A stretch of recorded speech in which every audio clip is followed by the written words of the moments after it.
नाही, मग ती भोपाल असेल, फरीदाबाद असेल, अजून कुठली असेल, या नाशिक असेल, या कोणत्याही मीटिंग्स ज्या षडयंत्रासाठी आवश्यक असतात अशा कोणत्याही मीटिंग झालेल्या नाहीत। याच्यामध्ये बऱ्याच साक्षीदारांना प्रताडना केली गेली, त्याच्यावर न्यायालयाने रोष व्यक्त केला।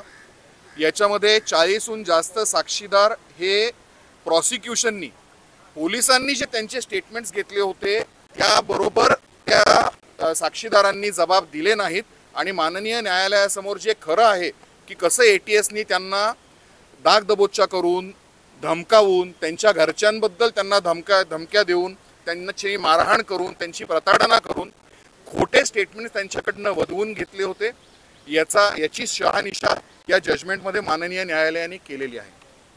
आणि या पद्धतीनं कोणताही पुरावा, सबळ पुरावा मिळून न आल्याने आणि कोणत्याही आरोपीचा सदोष किंवा सदृश्य कोणताही सहभाग या कोणत्याच गुन्ह्यामध्ये मिळून न आल्याने अजून एक गोष्ट निदर्शनास आणू इच्छितो, ज्या खोट्या पद्धतीने MCOC आपल्याकडचा महाराष्ट्रामधला सगळ्यात ड्रॅकोनियन लॉ आपण म्हणतो, Maharashtra control of organised crime act, तो ज्या खोट्या पद्धतीने ह्या सगळ्या आरोपींवर लावला गेला त्याच्या अंतर्गत त्यांचे खोटे जबाब नोंद केले गेले, चुकीचे जबाब नोंद केले गेले आणि त्याचप्रमाणे त्यांच्या नार्को अनालिसिस चुकीच्या पद्धतीने केल्या गेल्या पण त्या रिलाय केल्या गेल्या नाहीत।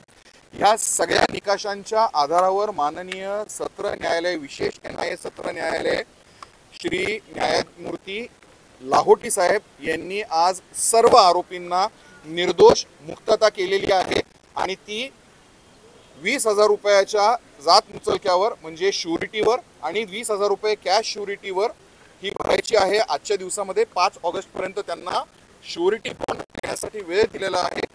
त्यामुळे आज सर्व आरोपी मालेगाव 2008च्या खोट्या खटल्यामधनं निर्दोष मुक्त झालेले आहेत आणि तत्कालीन काँग्रेस सरकारने भ्याडपणे हिंदूंवर, हिंदुस्थानावर, जी सनातनावर डाग लावण्याचा जो प्रयास केलेला होता तो आज कुठेतरी संपुष्टात आलेला आहे। तो प्रयास त्यांचा संपुष्टात आलेला आहे आणि माननीय न्यायालयाने जे आरोपी जखमी असतील किंवा जे त्याच्यामध्ये वारले असतील त्यांना कॉम्पन्सेशन्स पण त्याच्यामध्ये मेन्शन केलेली आहेत। त्याच्यामुळे या निर्णयाचं आम्ही स्वागत करतो आणि हा निर्णय अतिशय बॅलन्स पद्धतीचा आहे। असा नसून जरी आम्हाला निर्दोष मुक्तता असली तरी जे लोक त्याच्यात मयत झाले त्यांना पण कुठेतरी दिलासा देणारा आहे आणि आम्ही माननीय न्यायालयाचे शतशः आभार मानतो।